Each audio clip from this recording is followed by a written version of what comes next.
What's going on, guys? Welcome to the ninth. Right, this is the nine. This is the nine. I'm not throwing up no gang sets. Welcome to the ninth episode of BoxInOne. This is the we don't rock with Vicious Nine. If you know, you know. Anyways, this is the 14th episode we recorded, but this is the ninth that's actually going on Spotify because, like I said, college things got caught up. Before we begin, Samaji may have to leave 12:45. Working man, shout out Samaji. So if he leaves the episode, y'all know why, but you still gonna have me, Royce, Daniel, and Samaji for the time that he's here. Marcus had to go handle some stuff. Shout out Marcus. He will be back next week. Let's dive right into it. Strong arm. He didn't even pressure, but he pressed Stephen A. Smith. He said, basically, he pulled a Will Smith. He said, "Stop effing with my son." That's a direct quote from the Stephen A. Smith show. To give a little background, this stems from Stephen A. Smith pleading to LeBron as a father. That is a direct quote that he said on First Take. "I'm pleading to you as a father. Stop sending Bronny out in these situations he's not ready for." Stephen A. felt like Bronny was rushed into the NBA, especially. He was number 17 before the heart incident. It's just amazing that Bronny's still playing. I do want to highlight that as well. But then after that, Bronny's draft stock dropped. Obviously, he didn't get as many reps. He's the second round. He's 55th pick. I want to get y'all thoughts not only on that original Stephen A. comment. Did he cross any lines? If so, what could he have said better? And then overall, just kind of this whole Bronny conversation, even though I feel like it's like beating a dead horse. Was this a mistake? I feel like there is a point where we do have to look at should he have stayed an extra year, you would say? I don't want to say a mistake, but I say, should he have stayed an extra year? I'm going to start with Royce. The floor is yours.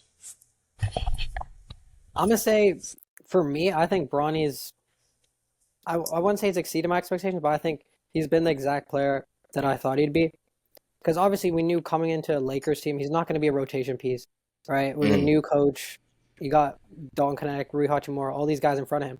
But if you check his G League stats and his G League games, he's averaging 22, 5, and 5.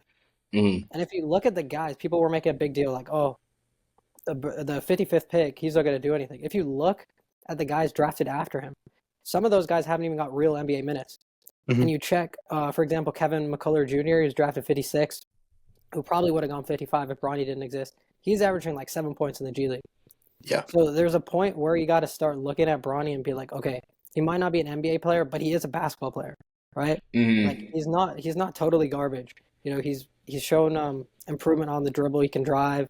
You know, he's a good facilitator, solid rebounder for his size, solid defender. He's only 6'1", right? Like people, when he was coming out of high school, people thought maybe he'd be taller. But, you know, he still holds his own on the defensive end. And, yeah, if you watch the South Bay games, he's definitely has potential to be, you know, a rotation piece in the future. So I think people are overhating on Bron just because he's Bron's son. But then at the point, you got to look at it and take all that away and be like, okay, just look at him from a basketball perspective. And I think for me, like, kind of adding on to Royce, he practically said it perfectly. He's not like a biggest NBA player, but he definitely is a hooper. He can hoop. I mean, we've seen it. I was gonna also mention that, like, obviously what he said earlier, like the bottom three picks after him they're averaging under 8 points in the G League. I mean, that says something about him. I think that says something about Bronny James. But also, I think the thing Stephen A. kind of made a big mistake on was just making it personal overall as like someone who is reporting. Because I mean, I've learned throughout, like, I mean, obviously I'm barely a second year in college, but the one thing I learned in college is when it comes to morality and journalism, like, you're not supposed to make things personal. You're not supposed to make anything biased, at least as much as you can, or you can. But Stephen A. just made it seem like he was a Bron hater and that he was kind of hating on his family as a whole. So I think that's the issue why Bron took it essentially personal, is because he's talking about his son, who his son is almost less than about 2 years ago, if I'm not mistaken, had a heart attack. And I think that's the thing that they got to really look into. And just like what Roy said, like, when you look at the basketball perspective, he's not a bad hooper, but taking it over that, like, where it's personal, that's where it's like crossed the line essentially. Yeah, I agree. Just backpacking off those two. I feel like where you messed up at was, My fault. Bro, how you say backpacking? bro, that's what it's called. An Yeah, expensive so, backpack for 30. You made it weird. An expensive backpack for 30. But yeah, I feel like he messed up where, like, he literally basically came at his fatherhood and how he is as a father. Because he basically said, like, you're a shit father. Why would you, like, allow your son to do that? yeah, Which is, like, not really the case. And you attack a man as a father, obviously is going to, like, pull at some strings because, like, this is literally his livelihood. You know, this is a man he's raised since his creation up until now, and everybody else in his mind, he's done a superb job. So for him to come out and say, "Oh, as a father, you shouldn't have let this happen," basically calling that dad, it's like can't say that about somebody. And also, yeah, from a basketball perspective, people did have expectations that we did get a lot of copium given that it's Bron's son. People was like his senior year, they're like, oh, he's 6'1", he Bron's son though. He finna grow to like 6'6" by the time draft season come around. You had a lot of that. You had a lot of, oh bro, he coming off a heart attack. Give him some time. He gonna be hooping. And it's like, you had that type of copium and that biased lens when really should just looking at it from a point of, yeah, he just have a heart attack. Just let the man hoop. He doing good in the G League right now. He putting up decent stats. Is he going to be like next all-star, next superstar? Is he going to even live up to a fraction of his dad's legacy? No. But he still has the potential to be a solid NBA player. Just come in once in a while, give you like a cool little 5, you probably a highlight block or something, good steal, good dunk. But yeah, other than that, no. I think also just I think he should go on another team. I know it says like I'm That a Laker too. fan. I'm a Laker fan, Yeah. but he should definitely leave to a different team, a smaller market, because obviously he's been in the G League and he's been kind of under like laying low. I guess you could say that, but because no one talks about him averaging 20, 25 and 5 or 21, 5 and 5 around those averages, and so if you were to go to like a team like I don't know the Jazz, maybe like a team like that, he could be a great player. I mean, they're known for having a very young team. So if he can maybe just transfer over there, get traded or something, or just even leave after LeBron eventually does retire, I think it's a better fit for him because it gets less pressure off of him, or it has less pressure. Yeah, I was also just gonna say it's an interesting thing. I think it's a combination of multiple issues. I personally do believe that Bronny should have stayed another year at USC if we wanted to see his game develop to where I think he could come in and get those NBA minutes. Remember, Isaiah Collier was also his teammate who went 29 to the Utah Jazz. Bronny not going to see the ball more than Isaiah Collier, especially after coming off of a heart attack. Like I said, it's great he's still hooping. Objectively looking at the situation, though, like Samaji was talking about, there was already a lot of cope. I mean, his name is LeBron James Jr. That's, a choice that everybody made. But we remember the hype Bron was coming out of high school. Bron out of high school, and I don't even think it gets talked about enough, it was literally, if you not in the conversation with Jordan and Kareem, you a bust. That LeBron's like floor was, oh, this man gonna be the GOAT. That was his floor. So when you see somebody even just carrying the title of that name, it's a weird segue, but it's like the Avatar, right? Like when you see that Avatar and you know the name, you know the legacy, and then you see Korra, it's like, yo, it's not making the Avatar look good. Oh my goodness. You see, He's so you see Korra, you like, it's the one that brought peace in the world. That's not the Avatar. It's a certain name and a certain pressure that comes with that name. And then and that's mostly the media. That was everybody injecting this. Oh, this is Bron Jr. He didn't give Bryce that name. He gave it to Bronny. Oh, he finna come in the league. He gonna be like 6'1", but he gonna be like 6'9" vert. He gonna be dunking everything. He had some even good highlights this Sierra Canyon, but he was playing with guys who were also already about to go to the league. He wasn't getting minutes over any of those guys. You're not getting minutes over Amari Bailey. So when you in an environment, and like Daniel said as well, where you're not going to get a lot of those reps because everybody else around you is better, and then you get drafted to a Lakers team where, mind you, this was a team that had also D'Lo at the time. They had Vincent. They had Max Christie. They had Austin Reeves. This before the Luka trade, and this before, the Dorian Finney-Smith and Shake Milton trade.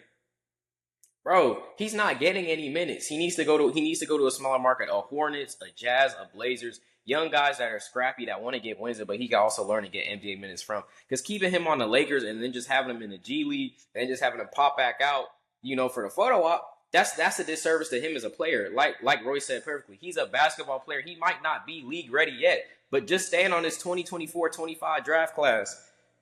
I don't even know how to pronounce the 6 pick's name, but Saloon, his last name. There was a highlight of him 2 days ago. He crossed himself up. Yeah, TJ Salon. This is maybe like the rawest draft class, pause if needed. Like in terms of fundamentals, this is the most raw draft class ever. And I'm just talking about not a lot of guys have these basketball intangibles. Stephon Castle hooping, Reed Shepherd not doing anything on the Rockets is the third pick. Why? Again, look at his situation. You got Dylan Brooks, Fred VanVleet, Amen Thompson hooping now. You got I said VanVleet, Jalen Green. You got too many guards. He's not gonna get minutes. Alex Sarr kind of finding his role, but he's not doing anything. Zachary Riche, have you heard anything about Riche doing anything great on the Hawks? Ron Holland is the only guy on the Pistons that actually contribute to a winning team. Outside of the Milwaukee free throws, Ron Holland is doing a great job on the Pistons, who we going to talk about next. Let's look at Donovan Clingan. Is Clingan doing anything crazy? No. Is Rob Dillingham? Rob Dillingham finally started getting minutes on the Timberwolves, and it's wait. Can I say something about the whole Clingan situation? That's a bad situation overall because he was literally only drafted there to make competition for DeAndre Ayton. He was literally only drafted to that team to get DeAndre Ayton to like, hey bro, lock in, or this little bro taking your spot. Yeah, they had like three centers better than him as well on the roster. Yeah, I think, but also adding on to that, I think that's the issue with the NBA teams when it comes to development is you're drafting a star in the draft. But you already have other players in that position, multiple players in that position. So it just looks really bad on the organization. Like, the Rockets are a great example, like you said, Joaquin. Like, they have too many guards, and they decide, you know what? Let me get another one. Let me get another Here go two more for you. Here go two more for you. Here go two more for you. Like, the Rockets should have traded that pick, though. Yeah, and it like you can get more assets out of trading it, or even just trading another player if you want that guard so bad. And I think that's just better for it or for them. So I think like adding on, like I know we kind of transitioned off away from Bronny, like that's the same situation with the Lakers. Like I think that's also where like we kind of look at Stephen A. Smith's perspective. Like he pretty much was kind of, I don't want to say distraught, but he was kind of annoyed at the fact that the Lakers already have good guards already. Yeah. And we said, you know what? Here's Bronny James, because why we want to make history. Like they're making the thing the Lakers did is they made a story narrative more than a basketball narrative. And I think that's the biggest issue. Well, yeah, I think like after the first round ended and Bronny wasn't taken, they were like, yeah, for sure he's going. Because like 2 years ago, the same thing happened with Imani Bates. Yeah. Once this first round ended, I was like, okay, I knew the Cavs were going to draft him. And it's kind of the same kind of narrative around him. Like, oh, this dude was like number one in middle school, number one in high school. He's still going to be all-star. And I was like, Mikey Williams. You guys got to like kind of step back and like look at it from a realistic perspective. Like, is Bronny going to be an all-star? Probably not. Is Imani Bates going to be an all-star? No. And I'm going to add on to that. I think like platforms like Overtime, Rod Wave, Elites, that's not even a real AAU team, by the way. Yeah, they're making people think that, oh look, this guy's gonna be talented, but we gotta realize like this guy is like 5'11", like 115, bro. Like I'm just giving an example, but it's like buddy, you're not making the league. I'm sorry. Yeah, I agree with that. Look, you know who's a great example of this? Julian Newman. That man was like, no, not even him. No, Kyrie Walker. That's the perfect example. Y'all remember Kyrie Walker, bro? Yes. Bro. He was next up. I thought Kyrie Walker was next up. But again, like Dan was saying, you cultivate this social media talent, and then they actually go play D1 basketball. And it's like, oh, they getting fried. And just to go back to what I was saying about the draft picks, all those guys I named, they all went top 8 in the draft. None of those guys are doing anything where it's like, oh, this is an incredible player. You look at what Cody Williams doing on the Jazz. Have you heard what Cody Williams doing on the Jazz? Let's look at the Jazz's other pick. Let's look. What's his name? Let's look at Kyle Filipowski. Yeah, the biggest storyline was the whole Mormon situation. The Mormon thing, yeah. That was the biggest story with Kyle. The biggest story was Kyle getting fleeced by his babysitter. Outside of that, you're not hearing about Baylor Shireman on the Celtics. I mean, Baylor's getting minutes and he's nice, but you're also getting drafted to contenders that are looking for win-now players. They're using their draft pick because they have it, and they don't want to be like, oh, this guy could be the next Luka. This guy could be the next da-da-da-da. But realistically speaking, Bronny going to the Lakers, to circle back to that, that's a terrible idea. He's not going to get any playing time. It's setting them up for failure. Like I said, Bronny James Jr., it's the avatar, and then you see Cora pop out, and you like, that's it. It was just a cultivation of bad decisions. And I'm not even saying like, oh, change his name to something else. No, that's stupid. What I'm saying is, it's the expectations, it's the media hype that's always followed Bronny. And I want to say salute to Bronny for still just playing his game in spite of all of that. That's a lot of mental fortitude. Salute, Darvin Hammett. But what I am saying though is, you put him in a situation where he wasn't gonna flourish. As Samaji perfectly said, a lot of copium. When Bryce was 6'5", everybody was like, "Bro, chill. Bronny gonna hit his spurt. He gonna be like 6'7" by the time sophomore year coming around, bro. Wait on it." It's like, nah. And there's nothing wrong. I feel like Bronny's ceiling, before we transition to the Pistons and kind of the Eastern Conference, I want to dive into that a little bit. Bronny's ceiling is Drew Holiday. Maybe. But the reason I say maybe, I thought he was 6'3". I had no idea he was 6'1". That makes it a little bit harder in the league where the point guard's position specifically is getting taller. These guys, Steph is, you could consider Steph Curry undersized as a point guard now.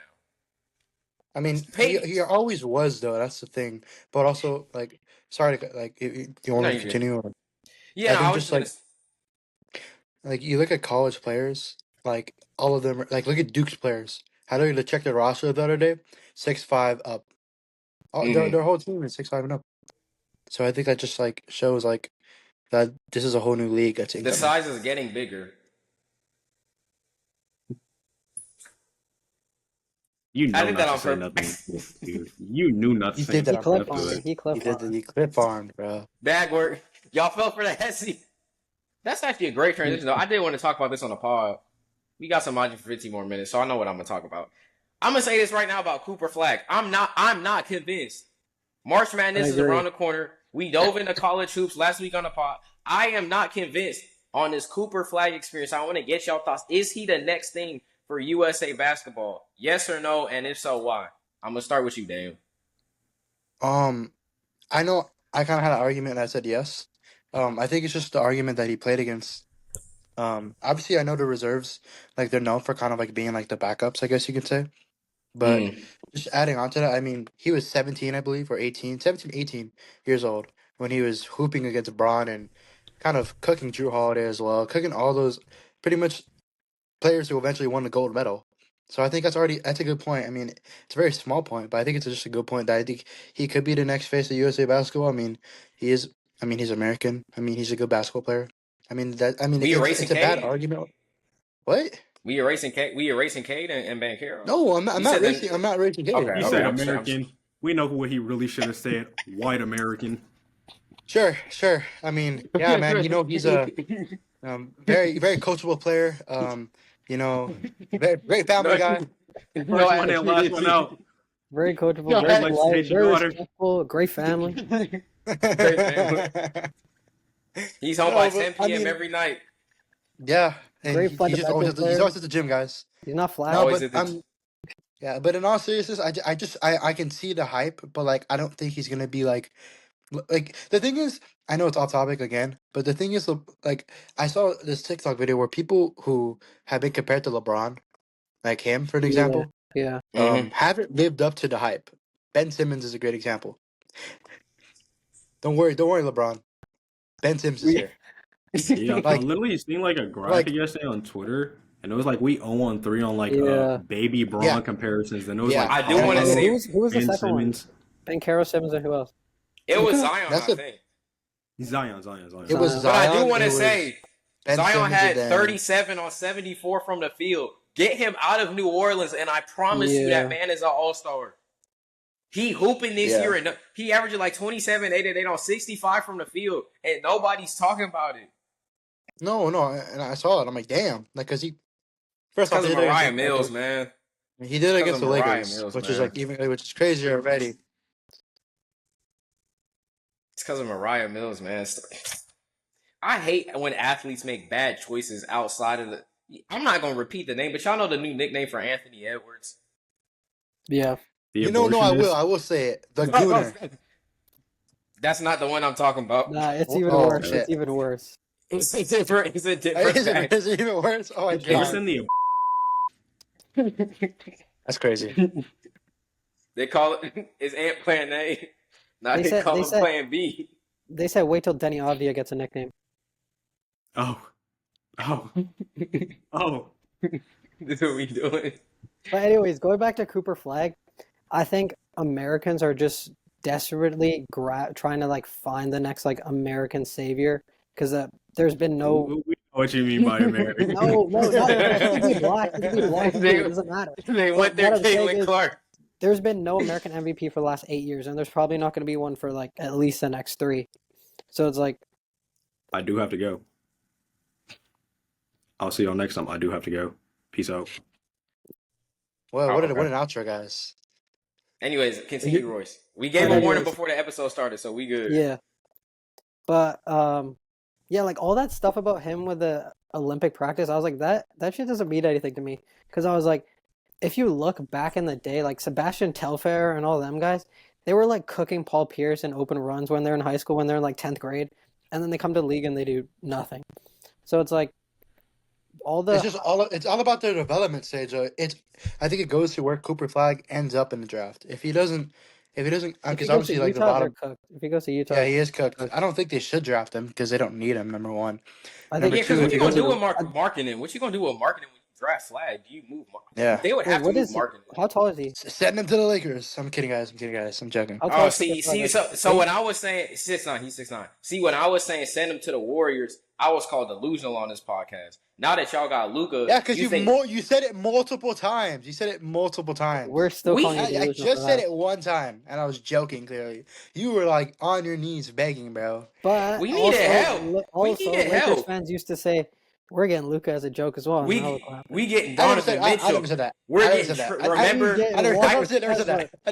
Kawhi. We're getting DeMar DeRozan. Remember Kawhi in 2021. I remember those times. Remember Kawhi. Remember Donovan Mitchell. Remember Trae Young. Remember De'Aaron Fox. Remember Colin Sexton. Remember KD. Remember Valanciunas. Hey, but look where we at now. Remember Steph. Look where we at now. Look where we at now. Remember the Giannis we're number two. We're number 2 in the West right now. Yeah, I mean, we're number 2 in the West right now. It depends who y'all draw for that. I mean, y'all should get past the first round pretty easy. I'm not gonna lie. I mean, unless the Clippers magically lock in, that would be amazing. The Lakers Clippers first round. No, bro, dude, no, they ain't gonna win it because here's the thing, dude. They had a 15-point lead against a strong Laker team, and they blew it like this. Because why? JJ Redick is a good coach. Chill. Harden just ain't get it. Harden's shots just wasn't falling, bro. Chill. They really lock in like that. Norman Powell and Harden backcourt with Kawhi and Zubac. I don't know, Norman man. Powell came back too early, and look what happened. Nothing. He ain't doing shit. Because he came back early. I don't know. This sounds a little weird. Why? Because he wants to play like you've seen the message. He wants to play. He wanted to play Los Angeles. That's why. I don't know. I am being a delusional Laker fan right now. This sounded like you a little worried to see playoff Harden. Damn, I don't know. If I was playoff Harden, where was playoff Harden these past 3 years? Nowhere. He was nowhere. Hamstring got cooked. Hamstring got cooked. He was giving you 25% on the net. Okay. Hamstring got cooked. Well, guess what? We'll see what happens in the playoffs if his hamstring gets cooked again, or who knows? Like God willing, I hope that never happens. James Harden, look, we'll see if he goes to his full level. If James Harden cooks the Lakers in the first round and they win, I'll never shut up about that. Hey man, Luka, I hate to tell you, a Chrysler 300 look like a Phantom till a Phantom pull up. I hate to tell you, Luka. I've already seen this Harden Luka matchup play out. And Harden, y'all gotta watch that Game 4 Mavs Clippers series. All I'm saying is a Chrysler 300. Who won the series though? Who won the series? Because their whole team went out. Paul George. No Kawhi, don't count.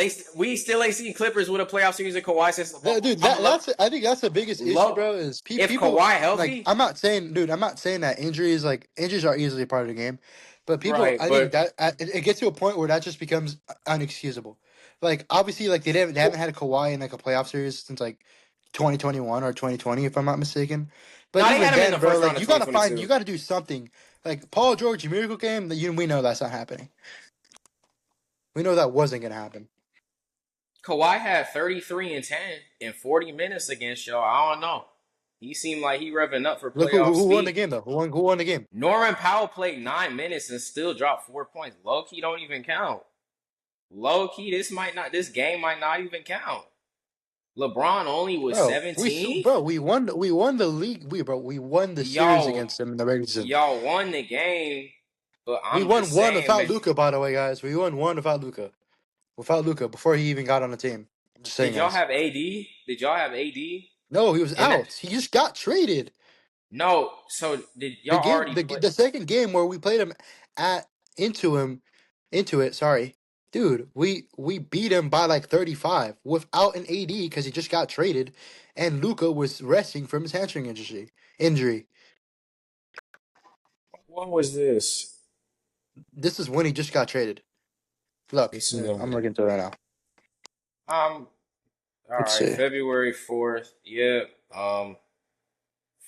Outside of AD, fully healthy Lakers. No,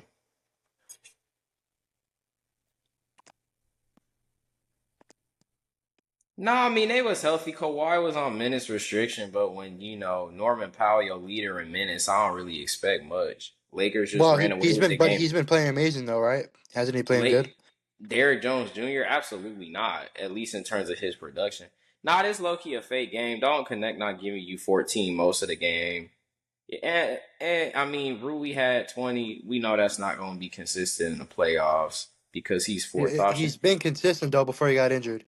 Yeah, I don't know. I And got Clippers in 7. and we saw in 2023 before he got hurt again, dude. I got Clippers in 7. If everybody fully healthy, we gonna see Harden cross Luke up in the clutch. I'm gonna be jumping at my TV screen so much. Royce, can you imagine the narratives you could push if Harden actually beat prime Luke in the playoff series beyond his prime? Hey, he already the third greatest shooting guard ever. Just for beating the Lakers, beating the Lakers, I put Harden in my top 20. I put Harden in my top 20 just for that. He not there right now. I know we had a little sidebar, but I don't know. Yeah. That reaction, I don't know. You sound a little worried, Daniel. I'm not worried about them though. I'm proving my point with you guys. Like we won the regular season series, and we beat them without Luka once, and then we beat them with Luka twice. JJ Redick is gonna. Tyronn Lue, bro, is a fake coach. Tyronn Lue is a fake coach. JJ Redick can be like, oh shit, this is light work. Snap, boom, we fucking win the series. So if JJ, look, I'm saying it's not going to be competitive. It might be competitive. Shit, it might even go to 7. I'm not gonna, but we win the series. I don't see a world where we don't win the series. Okay, so I got a question. Unless Luka gets hurt or LeBron gets hurt, or fucking, we know that's not. I don't know, like we know that God fucking gives him like grace. Like we know Bron ain't getting hurt. I do want to say this. We transition a bit away from the Cooper Flagg thing. We can circle back to that a bit later. I want to say this, though. You see, as a Lakers fan, as hot as y'all are right now, 8-game winning streak, you got Luka. That's a big deal. Everybody giving all-star production. If y'all don't win the chip, then what? At the level we're playing right now, you gotta realize that there are other teams that we haven't even played yet. We haven't played the Nuggets 3 times yet. Look, I know I'm talking a lot right now. I haven't even said much. Look, we're an 8-game winning streak. So what, dude? Right. If we beat the Nuggets again, at least one out of the next 2 games we play against them, then I'm gonna start talking. If we beat Boston today, we'll see if that happens. Then I'm gonna start talking. It's gonna add up. Right. Porzingis 50 piece. You're adding all this stuff. And no, I think Porzingis 50 piece in the video. We're not even there yet. People said the same thing. People, you said the same thing about the last time, and look what happened. We blew you out by 20. Wait, which game are you talking about? 20. I don't know. We won that game regardless. Let's see. Which game are you talking about? Warriors or Celtics? Talking about Celtics. Let's see. Boston. Yeah, bro, we blew you up by like 20. So we using regular season matchups now? Yeah, bro, we're talking regular season, aren't we? But like for the playoffs, you gonna like, so like let's say that y'all beat the Nuggets twice in the regular season this year with Luka. You gonna feel 100% confident in the playoff series basing off of the regular season? Well, yeah, because it's not how you start; it's how you finish. Look, we started off as the 12th seed at the beginning of the year. The Warriors started as a number 2 seed. Look where we are now. I'm not saying the Warriors aren't hard right now. The Warriors are 10-2 with Jamie Butler. Yeah, I mean, I'm pointing a narrative, bro. It's not how you start; it's how you finish. It was a fake start. We're gonna see how we're really gonna see how it is in the playoffs. And I'm not saying we're gonna go all the way. I never said that, but I think we're gonna make a decent push. Like who knows? If I were to be honest with you, we might lose to Oklahoma City. We might even lose to fucking the Nuggets again. God, who knows? But look, I think for us, we're barely in our first year with Luka, and this is already how hot we have gotten. So I I think hate the even fact if you can say that, bro. I hate the e- fact you can say that. Like that's a In real our session. first, That's in our real. first year with Luka, bro, shut up. look, Nico and I'm Harris, saying that, dude. it's not your fault at all, bro. Nico Harris, It's not, bro. I'm sorry, Thank you, Nico Harrison, bro. We bro. got Thank you, we Nico got 12 Harrison. more years of this. Luka could have been in the back doing a drug trade in Dude. Slovenia, bro. Luka could have been the Escobar of Slovenia. He's getting 350. And then Kyrie Ace. Prayers out to Yeah, bro. Kyrie. We gotta talk about that. And even their backup Kyrie. center got hurt again, bro. They're a cursed franchise now. Quentin Grimes got Everyone's traded. injured. He dropped a They had 40 like piece 6 on players. the Warriors. They had 6 players before we got Like, last night. bro, I'm sorry. Nico Harrison tried to have his I'm the main man in charge move, but he gonna lose that job in like 3 months. That's Bless. This was crazy. also a combo that people were talking about, is like having non-basketball people as the guys who are like making all the decisions, because like these businessmen, they're all like that's what they care about. It's like all about the money. And if you look at the kind of franchise that the Mavs have been, it's always been like family, like fan orientated, and like all the moves that they made. Like there's no one move that you can look at. Maybe like the Porzingis trade, but there's no move that you can look at and be like, oh, this was terrible for their fan base. This was terrible. Like this made me stop watching. Yeah, and I think the thing is too is like, I feel like when it comes to GMs, bro, they gotta know ball, bro. It's just that simple. Like, I'll give you a great example. And I don't know if this is football we're talking about, but let's talk about another Dallas franchise, the Cowboys. Yeah, we just created like 30 million in cap right now. Who cares? We haven't even signed anyone yet. But I think what I'm trying to get at here is that, like, we have to have people who know what they're doing. Know the sport, Yeah. Like, I'll give you an example. Eagles GM, bro. Do you know they have AJ Brown, Jalen Hurts, Saquon Barkley, and Devontae Smith until 2030. Howie Roseman, that's his name. Howie Roseman, bro. You are a good GM. They got As him a for Cowboy that fan, long? I'm gonna say that. Huh? They They have got until him for that 2030. long? They have until 2030. Bro, He Baltimore thought it again. was for 1 year. He mad. I thought it was to like 27. No, bro, dude, and imagine, bro, imagine having to play him twice a year. Oh wait, the Cowboys. They got rest of the decade on lock. They Yeah. have No, till but I mean, just 2030? they have to. I'm pretty sure, at least from what I remember, I saw like they have all of them unlocked by 20. Like at least It's all good. I don't know Jaden- all of them by 2030, but they have a majority of those players by 2030. Don't Jaden worry, gonna Josh have Allen will deep. save us. Josh Allen? No, Jaden Daniels gonna have Debo looking like Megatron, bro. Trust, bro. You been my love. Trust, bro. Trust the Commanders, Ravens, Battle of the Beltway, Super Bowl 2027. Biggest the what? Trust, bro. Trust. Lamar got that. We got that. Trust. Big trust. Yeah. 2030 kind of crazy, though. I'm not going to lie. Somebody going But to yeah, have to... I think the one thing I am worried about though is that I know eventually we're gonna have to pay Luka, and we're gonna have to pay a bunch of these But guys. you have to pay Luka 117 mil left. The most y'all can offer him this offseason is 5 years, 230 mil. Yeah, because guess what? Because he's ineligible for Supermax. You can't tell me that's not scripted, bro. I'm sorry. Nico Harrison, the only reason he got to the GM Yeah, position and was now because of it's Rob like, Pelinka. oh, Bro, you can't tell me that was not a gift.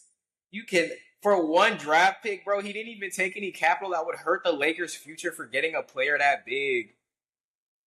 they didn't Like, even get Reeves. it cost them nothing. They didn't get Reeves. This is what Luka Doncic should have gone for. AD, Reeves, Connect, and 5 first-round picks.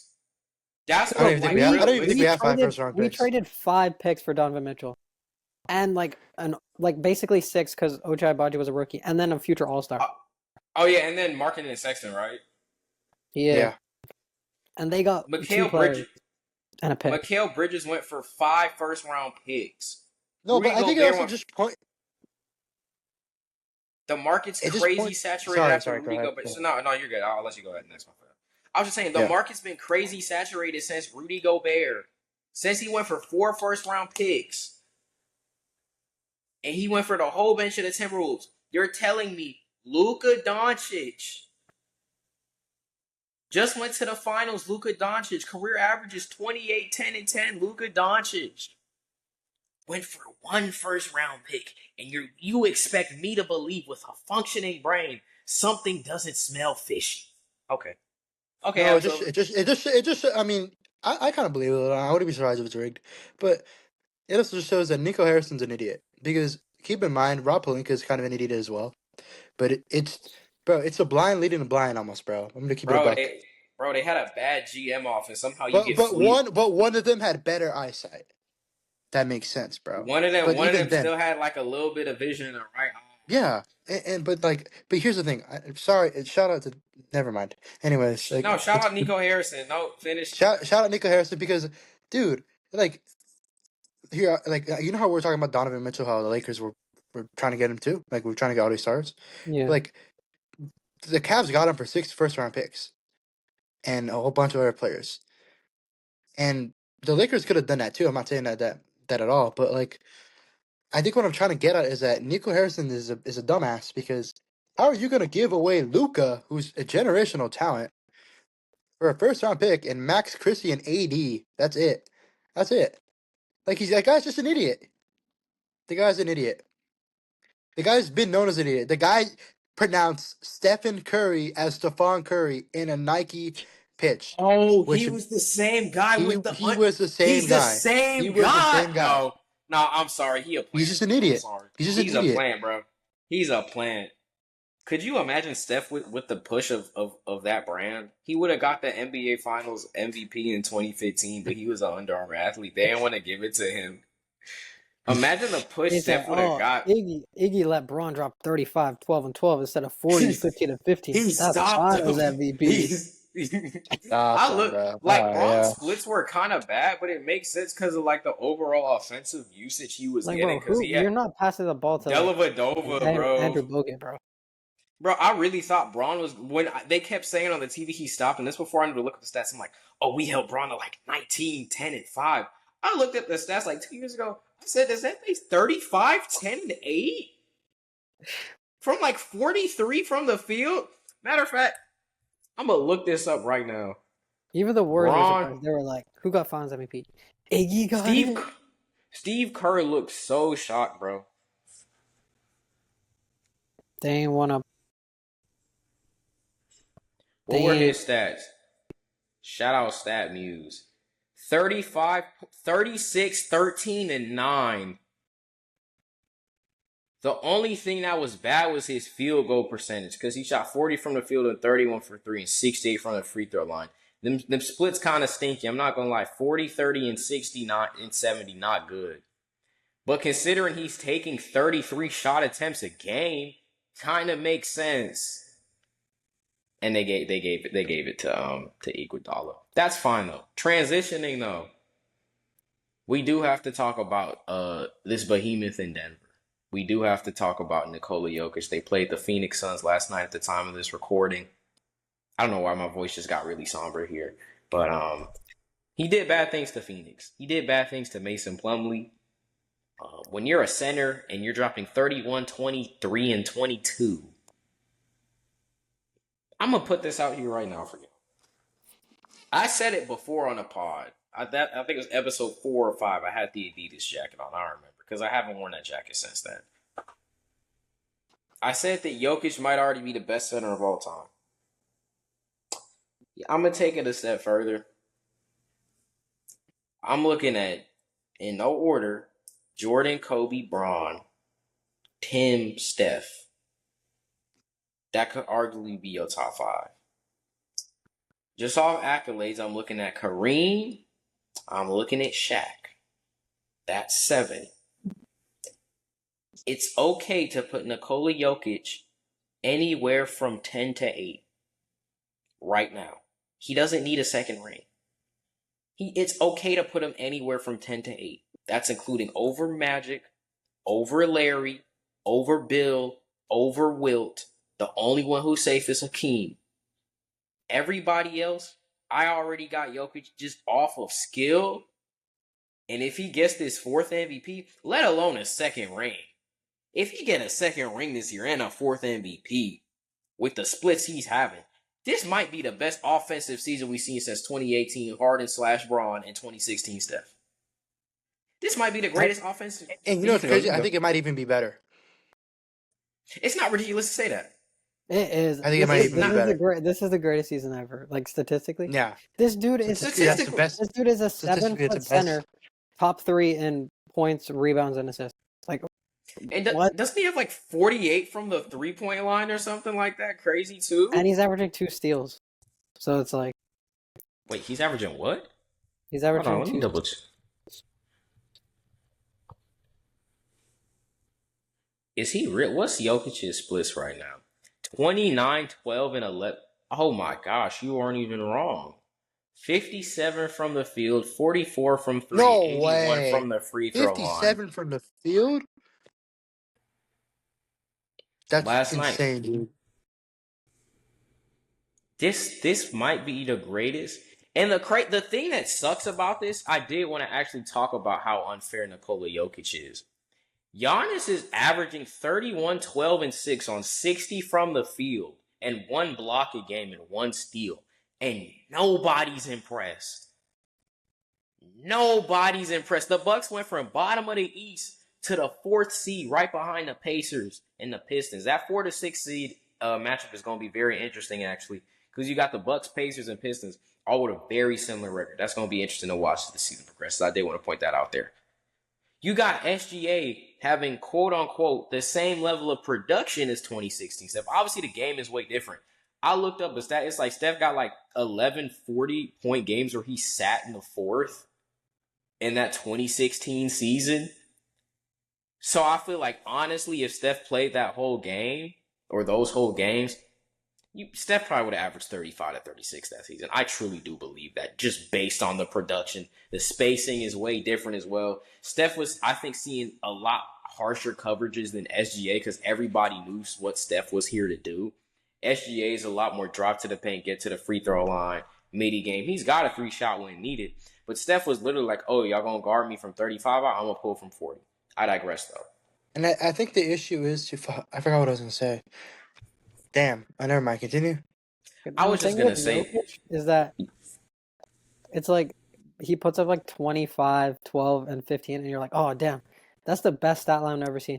And then the next game, he does something even better, and it's like, Yeah, like even his indescribable what he's doing. Yeah, even with one of his I think his worst games was against the Lakers. He still put up a triple double. He had like his worst game is a triple double. His worst game was like 20. 13, 12, and 11, and like 5 of 7 from the field. That was his worst. That's when he got. And it's like the only reason he has like 12 points is because he took 7 shots. And I was like, bro, shoot. Yeah, more. he does. It's not even like he was. I think it's one thing as well as a player to have a bad game because he was shooting like the gym and you shooting tour day numbers. It's another thing to have a wherewithal. Oh, these guys might have a defensive plan to stop me. I'm going to limit my offensive usage, and I'm going to just try to contribute to winning elsewhere. MPJ and Aaron Gordon was missing crazy shots that game. Jamal Murray, I believe, had 25, but we know Jamal Murray has 25 in garbage time. That don't really matter. When you're a center... Oh, you can go. No, go ahead. I was just going to say, when you're a center and you're averaging a triple-double on 57, 44, and 81 splits. If he could get his free throw percentage up somehow, we're looking at a center that next season could very well give us 50, 40, 90 splits while averaging a triple-double. This might be the most efficient NBA player I've ever seen play the game. Not just at a center position, just in general. This might be the most efficient player ever. I don't think it's ridiculous to say that.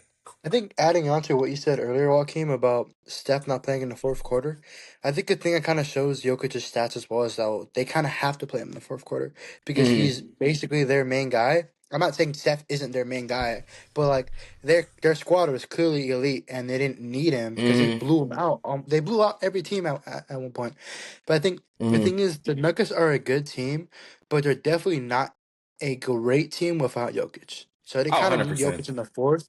And without Jokic playing decent, I guess you can say, even though decent to him is great, then they're going to either lose or they're barely going to win. But that's the thing about the Nuggets. I even saw it in the Suns game last night. I think it was Christian Braun. I think he had a shot that took the lead in overtime or he took the lead in the 4th, but then KD hit that buzzer beater.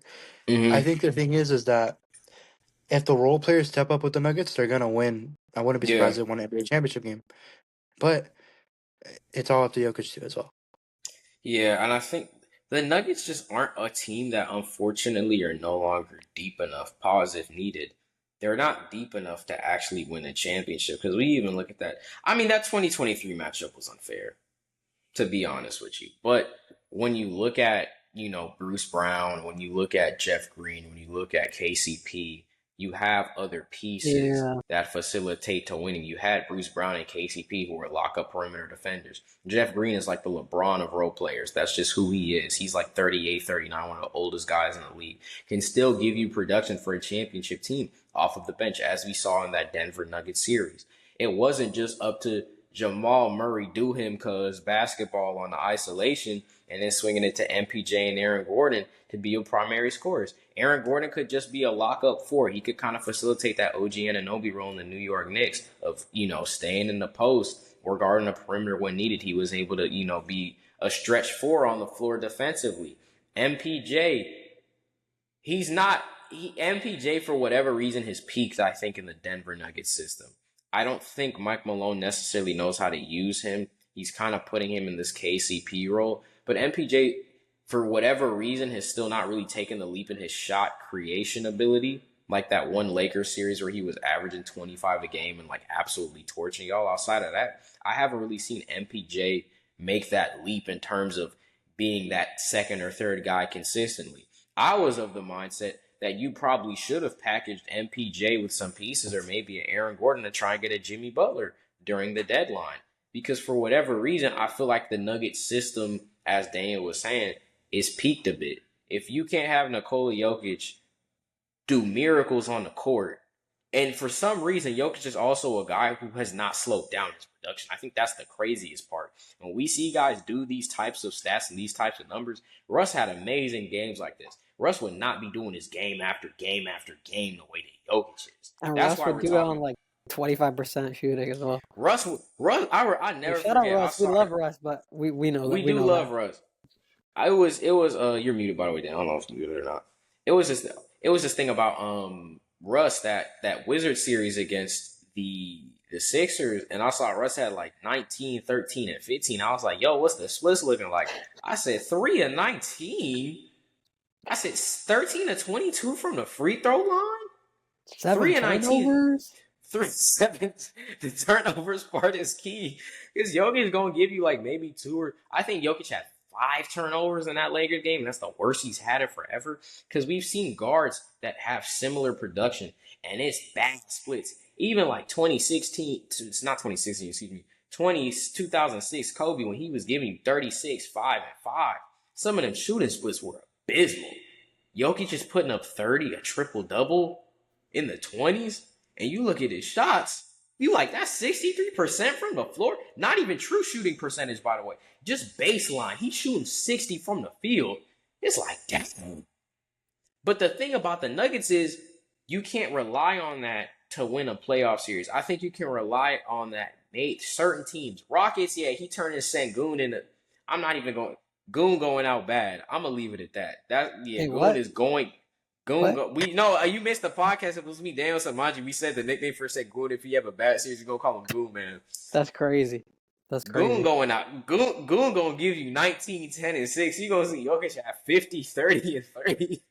Goon is crazy, bro. I'm like, damn. Goon man going out terrible against Jokic. Oh my gosh. Then you got the Timberwolves. Gobert had that one series, that one shot against them. Not gonna save you. You don't have Cat. You don't have the bodies no more. Not gonna help you. Then we look at the Warriors. I am hoping the Rockets go on a win streak so they can be third and the Nuggets can be fourth. Because if we got to see Nikola Jokic in the first round, Quentin Post, buddy, I have horrific news for you. We gonna have Draymond on Jokic. Not gonna matter. Quentin Post, Quentin Post gonna be on BoxInOne in 5 years. Hey Quentin, what was your welcome to the NBA moment? That 2024-5 series against the Denver Nuggets. Jokic came in the locker room. Who on me? Post 60. How much Jokic finished with? 70, 20, and 15. What was his shooting splits? He went 10 and 12 from three. I have Kevon Looney and Quentin Post. I got bad news. Oh my gosh. I still think the Warriors can maybe win that series because pick and roll spam. But bro, that's gonna be Jokic might be crazier than 2018 Bron, and I never thought I'd say that about a player. It's just the Nuggets have regular season. We haven't seen it in the playoffs. Right? Oh, It's not regular Okay. season. This might be one of the craziest seasons I ever seen in my life. It's just like he's so good, but it's so interesting we don't have this confidence in him actually winning the championship because everyone else around him is peaked. Aaron Gordon has peaked. Jamal Murray has peaked. Michael Porter Jr. never swing the rock. Porter Jr. has peaked. These guys have peaked. You can go, Daniel. And I think the thing is too is that it would be very disappointing to see such a great season end because that team is kind of dog shit. And they kind of are. That's exactly the same arc as 2018 Braun too. It's the same thing. Hill? You got to pass to George Hill. We ain't gonna talk about that. And the J.R. Smith, and then the Dwayne Wade at one point in that season. I'm not gonna lie, we don't have to talk about that first game of the finals was so crazy to me because I genuinely was like nervous for game 2. I gotta say this as a Warriors fan. Braun convinced me this was going to 6 or 7. That's how good he looked in that game. If the Cavs win that game, bro, I'm so serious. The Cavs might have won that series because Braun would have just dropped 60 every night. I said, how is this tied? And I see Braun has 30. 1-0 too. We could have taken a 1-0 lead. That would Braun going up 1-0 against the 2018 Warriors should be. That would have been my championship. I would have been like, that really should. That counts. That's ring really number. Counts. That's ring number 12. At least. That's At least that just completely gets rid of 2015. He got one win against that team. Yeah, he'd have go. It would have been no debate. I would have just had to give it to him. If Braun even took it to 6, I'm not gonna lie. I would have been like Braun, big gap. Kobe. I would have started throwing Jordan to bronze. I would have started treating Jordan like J. Cole. It's so crazy. Cause it's like, bro, you get a win against that team who I believe went 16-1 or 16-0. Who was the no, not 2018. No, because that the was Rockets took them to 7. No. 2017. Yeah, that was 2017 16-1. Yeah, they lost 2 games, I think. No, we lost one. It was 16-1. The only game we lost was the finals? we swept the. No, we didn't. We didn't lose to the Spurs. No, we swept the Spurs too. Wait, because we don't play in the conference finals that year. the Blazers. No, that was 2019. Wait, what year? 20? Oh, You swept the Spurs? I thought it was 4-1. Yeah, because Kawhi went down. The only guys that got a win was y'all because y'all won 137-116 in game 4. And they That's were the only one y'all had. won. We've seen this before. And I was like, bro. My dad was funny. I remember he was like, they talk about 3-1. He's like, you ain't done it against this team. Braun was in that Golden State locker room. I don't know, fellas. This might be the last time. Yeah, we're not coming back. And even still, low-key, y'all kept it within single digits most of the game. It's just J.R. Smith shot y'all out of the game half the time. And then it'd be like, we'll never forget the game 1 performance too, bro.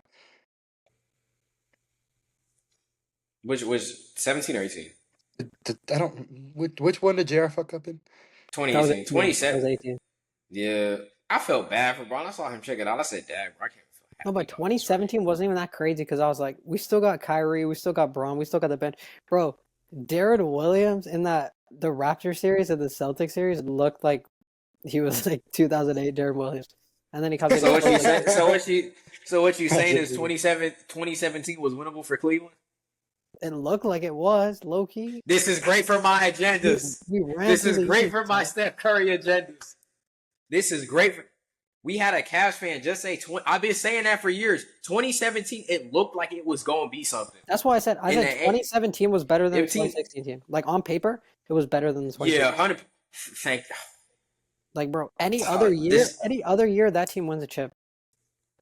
Oh, they were 1,000%. Like, Channing Frye and Richard Jefferson were on a podcast like a couple months ago, and they were like, Darren Williams like disappeared halfway through the season, and he just like showed up in the second round, and they were like, where is this dude?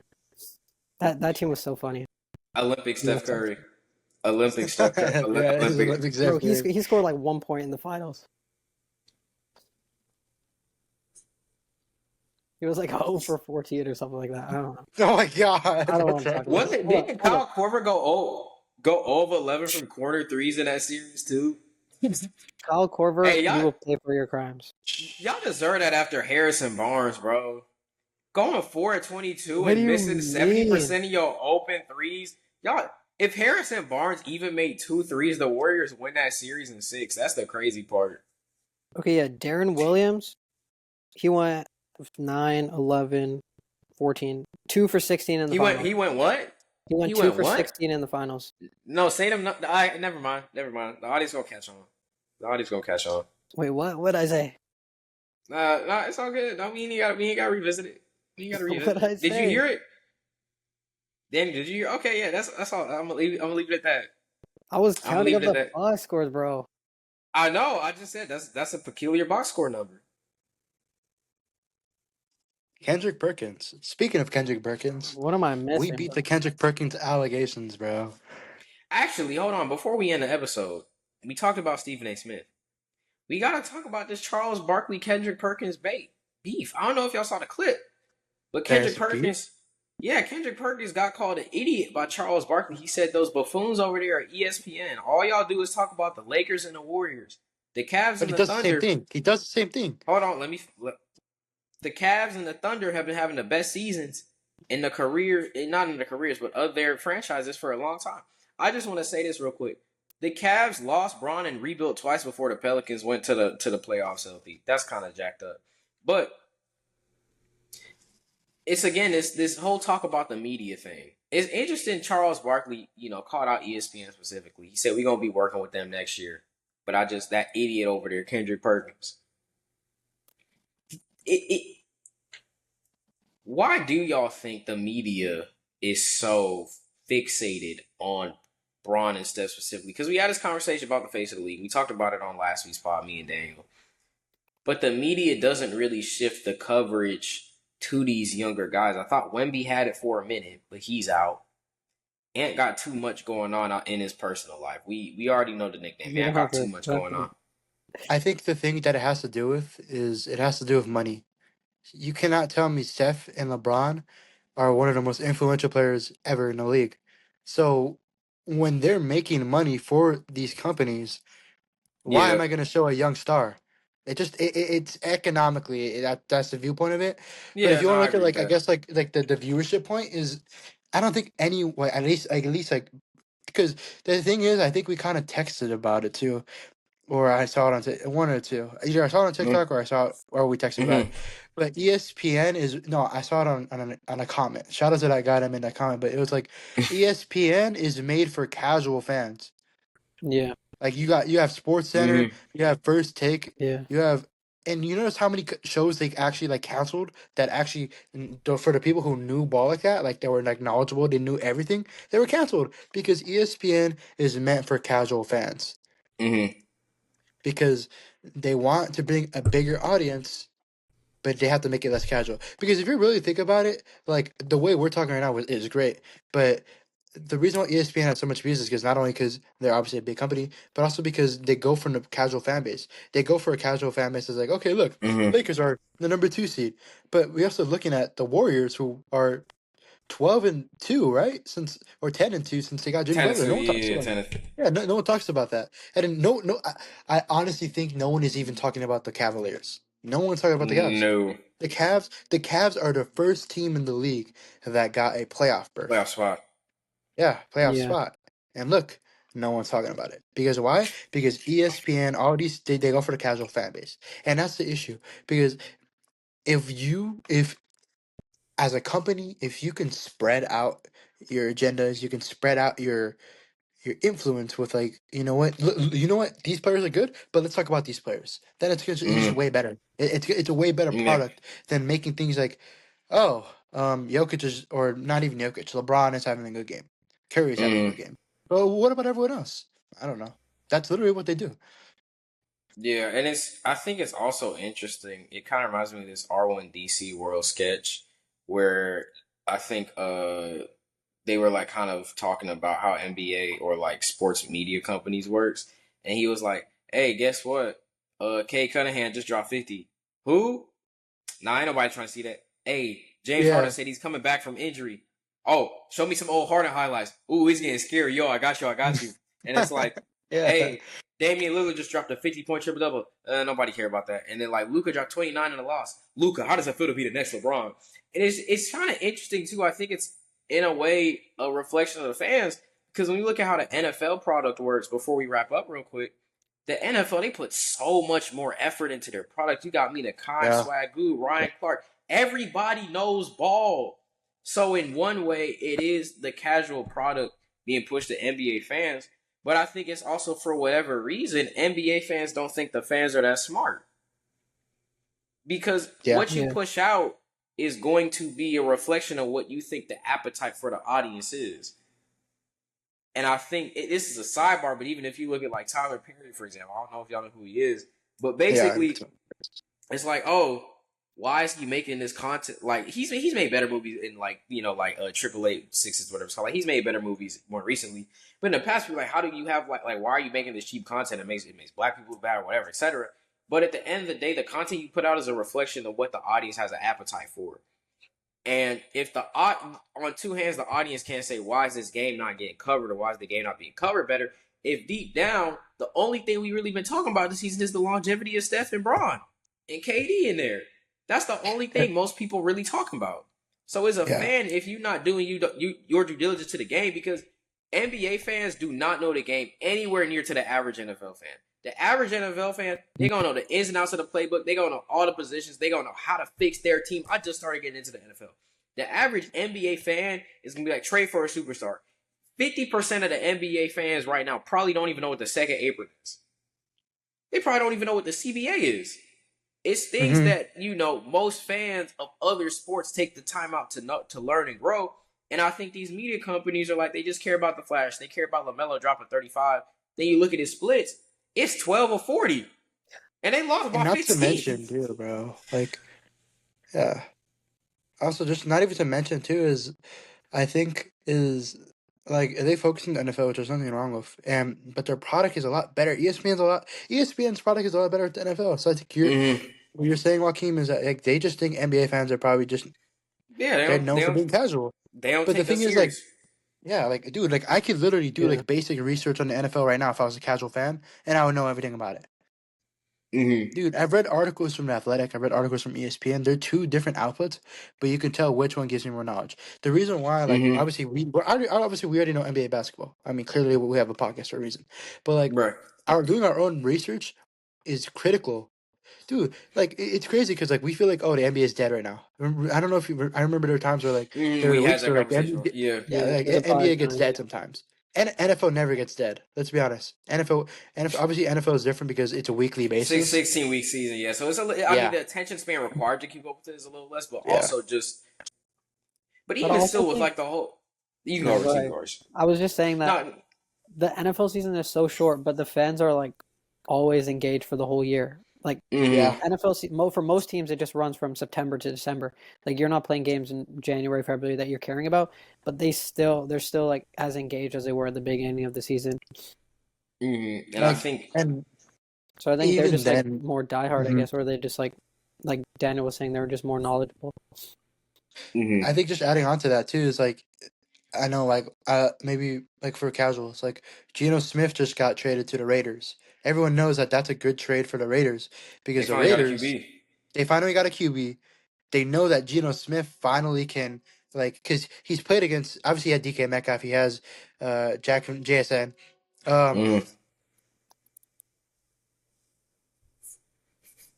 Sorry. Train, man. You gotta love poverty neighborhoods, right, guys? Anyways, but as I was saying yeah, like, and he's played with those receivers, but you look at everyone else, like Jake Bobo and everyone else, they're not the greatest receivers. So, but so that shows that he can play against or he can play with the Raiders, who don't have the greatest wide receiver core right now, and he can play with them. And not to add on, the Raiders have a top 10 pick in the draft right now. Like, I can literally explain that, and I don't even know much about the Raiders themselves, but I think it just proves the point that that I know more about the NFL as a casual fan than I would as an NBA casual fan. Yeah, and that's also just, what we were saying before in terms of the NFL is going to talk about these things just in terms of how the product is put out. I also just think the NBA product as a whole is a lot harder to keep up with. Like the NFL, you'll have some games on Prime Video, and then most of it is going to be like if you got a Red Zone or, it'll be regional games, but you always got CBS, you got NBC. You kind of, and ESPN for like Monday or Thursday Night Football. That's like four networks I just named. The key with the NBA, you got TNT/HBO Max. You got the new Peacock deal. You got League Pass. You got ESPN. You got ABC. Maybe you need Time Warner to watch a Lakers or Clippers game. Then also Prime Video. It's too hard to actually care to keep up with the sport when I got to look at 7 or 8 different networks or things to care to keep up with the sport. I think the year I watched the sport the most was in 2022, 2023, or maybe 2022, I forget. I think it was the year the Warriors got the chip. Why was I able to watch most of the Warriors games that season? I had League Pass. It was, of course, having League Pass is easier to keep up with, but do you want to drop $150 for one season to watch the sport? You're muted, Daniel. You're muted. Daniel, you're muted. Sorry about that. Yeah. No, but I actually had a really good take. I feel like, but the thing with league passes, or because here you have season ticket, which is the NFL's league pass essentially, and obviously NBA league pass. You can watch games from your own network, if I'm not mistaken. Like if you want to watch a Rams game in LA, you can still watch a Rams game in LA. I could be wrong. I'm not too sure about the research. But the thing with the NBA league pass is if you're not a cable guy, I don't want to pay for Spectrum, which is me, by the way, because Spectrum runs Spectrum Sportsnet, which is the home of the Dodgers and the Lakers. I don't want to buy that. I just want to watch the games. I don't want to watch anything else. And the thing is, the NBA League Pass is supposed to be like that, but guess what? They decide, you know what? Nah, we're gonna block out Laker fans from LA. It doesn't make any sense. Yeah. It doesn't make any sense. I've been blocked out for years. You can't even watch Clippers games really that much either. Yeah, and it's come on, it's also how you create your fan product as well. The NFL is their fan product isn't the greatest either. It could be better, but I honestly think it's better than what the NBA is 100%. Doing. Because look, they have 4 main networks plus Amazon Prime and ESPN. That's it. But they have Fox, CBS, NBC, Amazon, ESPN. That's it. NBA has different networks, which isn't a bad thing because the teams make their own money, but it's bad for the fans. Yeah, we got 9 networks, and I forgot the last one, NBA TV. So that's 10 different platforms to maybe watch. And they be having the craziest match, like that Wolves Thunder game a couple weeks ago on NBA TV. I caught the end of it. I was like, bro, why is this not getting marketed more? These are some of the young stars in the West. Why is this not getting marketed more? But yeah, I think in general, that's kind of just how the product is. But with that being said, though, I think that is going to do it for us for this episode. As always, if you enjoyed the episode, make sure to like, comment, share, and subscribe. Episodes out first on Spotify, next day on YouTube. Subscribe to the TikTok. That is kind of hard. We still build it, but that is kind of hard. Check us out first on the Spotify. Thank you to Royce, Daniel, and Samaji for coming out. Obviously, Samaji had to go. Yeah, we got to get that bread regardless. We got to be able to do our hobbies. You got to finance their hobbies. BoxInOne 1v1 tournament still happening at some undisclosed point at an undisclosed time at an undisclosed location. Summer 2026. That's not a bad idea. Also, catch us at the All-Star game. Catch us at the All-Star game next year. We gonna fly Royce out. Pause. But we gonna do a GoFundMe. We gonna do a GoFundMe for Royce. BoxInOne GoFundMe if you want to contribute to that. But again, as always, if you enjoyed the content, make sure to like, comment, share, and subscribe. Follow us on the Spotify. That's so you get episodes first. Then hit the YouTube, then the Instagram, the TikTok. That goes crazy. The Instagram, the TikTok, and then the Twitter. I don't know. I still call it Twitter. I know it's X, but I still call it Twitter. But again, and I'm going to say it one more time. If you like this episode, make sure to like, comment, share, and subscribe. Hit us up on Spotify, YouTube. DM us with questions if you want things to be talked about on the pod as well. As always, have a great day. We will see you all in the next one.